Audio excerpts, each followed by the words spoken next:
C'est le deuxième pays le plus peuplé du continent. L'Éthiopie est un État central de la Corne de l'Afrique, un pays souvent déchiré par les conflits intercommunautaires. Le paradoxe, son taux de croissance de l'économie qui fait rêver. L'arrivée du Premier ministre Abiy Ahmed témoigne d'un bouleversement, un processus rapide et complexe que l'on va décrypter avec Gérard Prunier. Bonsoir. Bonsoir. Alors vous êtes historien, chercheur, vous avez vécu pendant 20 ans en Éthiopie. Alors Abiy Ahmed a été nommé Premier ministre en avril, la coalition au pouvoir vient de le reconduire. Pourquoi fait-il consensus dans la classe politique éthiopienne? Parce que quelque part, on était au bord de la catastrophe. C'est-à-dire que le régime qui a succédé au stalinisme militaire du Derg en 1991 était lui-même arrivé à bout de souffle, surtout après la mort du Premier ministre Meles Zenawi. Et tout le monde savait que ou bien les problèmes fondamentaux qui avaient causé la révolution éthiopienne en 1974 seraient résolus, ou le danger, c'était une situation de type yougoslave. Et quel est le parcours politique d'Abiy Ahmed? Très curieux, parce que c'est un homme d'appareil, et qui, bon, par exemple, je ne le connaissais pas du tout. J'étais pas du tout le genre tribun politique qu'on voyait dans le grand public.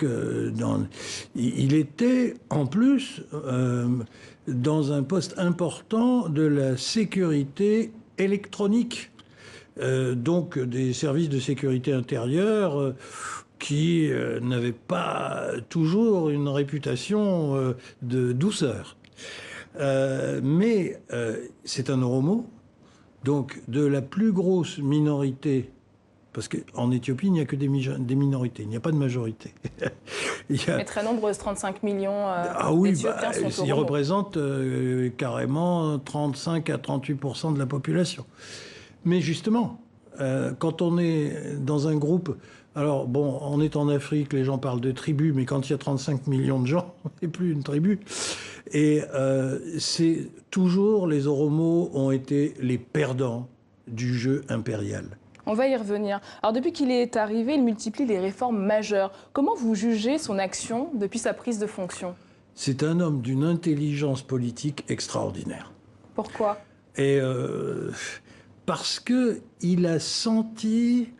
ce qui était à peu près le sentiment national dans un empire multiethnique. Et son soutien est d'ailleurs aujourd'hui très paradoxal. Beaucoup de membres de son ethnie ne le soutiennent pas parce qu'ils sont indépendantistes. Ils veulent créer une Oromia en tant que pays indépendant. Et des tas de gens qui ne sont pas Oromos le soutiennent quand même. Donc c'est très très ambigu. Mais il y a vraiment un sentiment que un point d'équilibre national, il a su exactement mettre le doigt dessus. Alors son action la plus spectaculaire reste la paix avec l'Érythrée. Pourquoi aucun de ses prédécesseurs n'était arrivé jusque-là? Bon, il y a aussi une question d'argent. C'est-à-dire que ils ont réussi à s'insérer aussi bien du côté érythréen que du côté éthiopien dans la al-fitna al-kabira, on dirait en arabe, la grande querelle qui déchire le monde arabo-musulman. Et à condition de bien jouer ses cartes, c'est très compliqué, on n'a pas le temps de rentrer dans les détails, on peut en tirer de quoi équilibrer son budget avant la fin de l'année, ce qui, à l'heure actuelle, en Éthiopie, relève du miracle.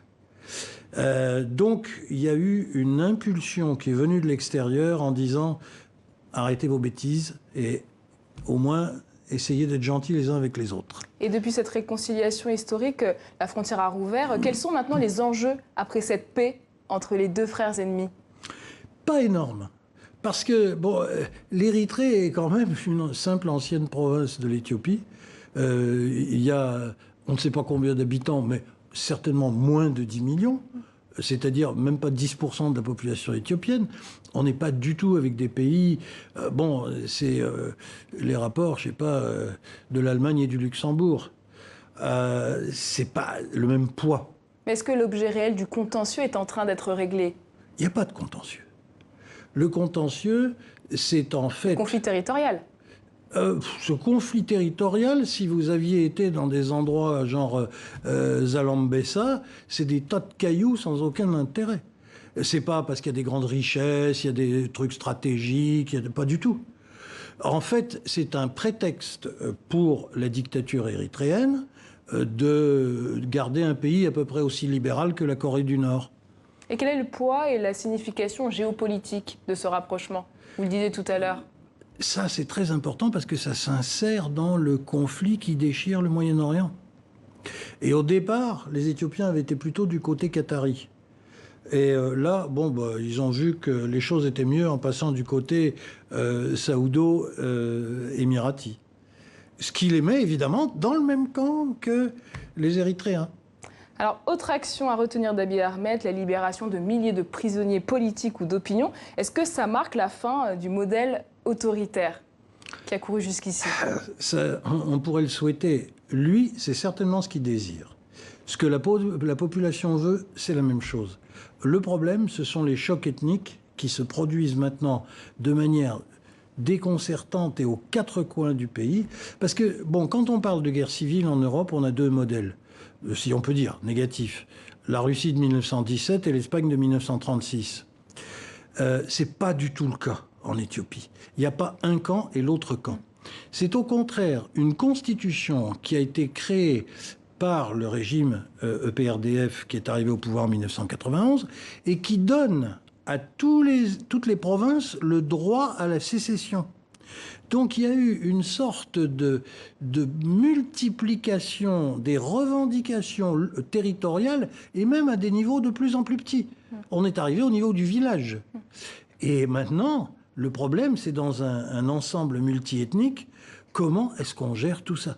Justement, est-ce que vous pouvez nous dresser une cartographie de ces différentes ethnies? Écoutez, ce ne sont pas des ethnies. Je pense qu'on est un petit peu... il faut penser, par exemple, plus à les pays qui ressemblent à l'Éthiopie, c'est l'Afghanistan et la Yougoslavie. Alors vous me direz, il y en a un qui a disparu, et justement, c'est bien ça que les Éthiopiens craignent.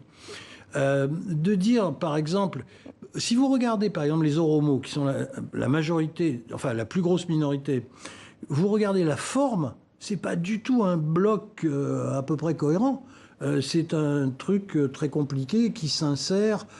Et on a à peu près 70 ethnies. Alors on dit, ah, c'est épouvantable. Non, il y en a 6 ou 7 qui comptent. Les autres sont des toutes petites, qui peuvent avoir 30, 40, 50 000 personnes. Et par contre, les Oromos sont 35 millions. Les Amaras sont 30 millions. Donc là, de dire ethnie pour des groupes de cette taille-là, c'est un peu difficile. Alors, en septembre, au moins 58 Éthiopiens sont morts dans des affrontements en périphérie d'Addis Abeba. Comment expliquer ce regain de tension? C'est pas un regain.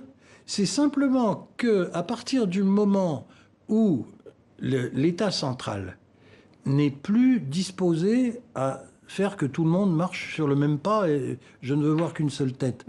On se retrouve avec la réalité, moi c'est ce que j'appelle les orphelins de l'article 39 de la Constitution, avec le droit à la sécession.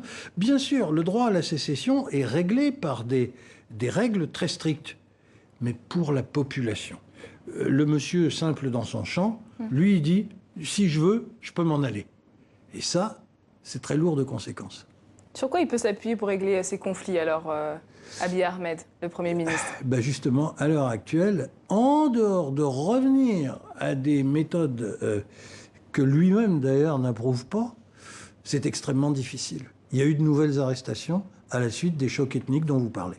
Alors, pendant longtemps, l'Éthiopie a misé sur sa croissance économique au détriment de la construction d'une nation démocratique. Est-ce que la nouvelle politique d'Abiy Ahmed qu'acte pas l'échec de ce modèle? D'une certaine manière, si. Parce qu'il n'est pas possible de vouloir sauter à pieds joints par-dessus l'histoire.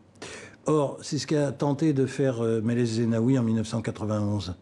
Or, ça n'est pas possible. L'histoire vous rattrape. Et je pense que justement, la force de l'actuel Premier ministre, c'est qu'au fond de lui-même, il le sait très bien. Et que lui, il essaye d'acter un certain nombre de choses là-dessus. Mais c'est extrêmement difficile.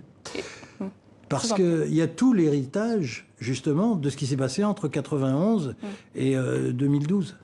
Et justement, ces libérations d'opposants pourront-elles permettre l'existence d'une opposition à l'intérieur du pays? Alors là, pour jouer le jeu démocratique. C'est littéralement de l'alchimie. Parce que l'Éthiopie est probablement le pays le moins démocratique du monde. Ça a toujours été un empire centralisé qui a réussi à bâtir un État fort à une époque où c'était pas une chose très commune en Afrique. Et d'ailleurs, c'est pour ça que, d'abord, ils n'ont jamais été colonisés. Deux, parce que l'occupation italienne, c'était une broutille qui a duré moins de 100 ans que l'occupation allemande en France. Deuxièmement, ce sont des gens qui ont créé l'Organisation de l'Unité africaine en 1964. Et troisièmement, qui ont connu la seule véritable révolution sociale qu'ait connue l'Afrique. Bon, elle n'était pas amusante ni sympathique, mais c'était une véritable révolution sociale. C'est-à-dire que l'aristocratie a été dépouillée de ses terres sur le modèle russe. Et ça ne s'est pas reconstitué. C'est-à-dire que même si aujourd'hui on revient sur beaucoup de ce qui a été l'Éthiopie de ces années-là, on ne reviendra pas sur le décret du 4 février 1975 qui proclamait la nationalisation de toutes les terres. Et une dernière question, quel est le grand défi, le chantier prioritaire selon vous pour Abiy Ahmed dans les prochains mois, les prochaines semaines? La paix sociale. Et c'est extrêmement difficile.